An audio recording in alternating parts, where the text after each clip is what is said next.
table. And of course, we had them launching this missile, however incompetently, within a day of President Obama giving his big and much anticipated speech on proliferation and nuclear weapons and his vision of a world without nuclear weapons. And President Obama said in that speech, I'm not naive. This goal will not be reached quickly, perhaps not in my lifetime. Of course, the right-wing attack on him is that this is not only naive, that it's fantasy and it's a bad idea to even work toward it. Joe, you've been in this field your whole adult life. Do you feel like what he's outlining here is an achievable goal, and what he's proposing to do to achieve it is the kind of thing that might work?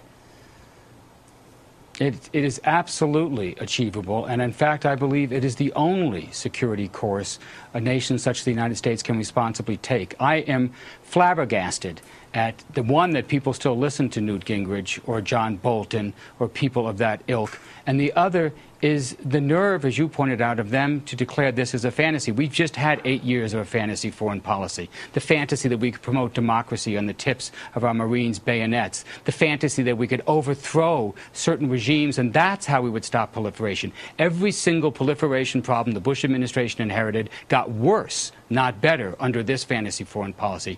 Barack Obama did something in Prague that I've been waiting my whole life to hear.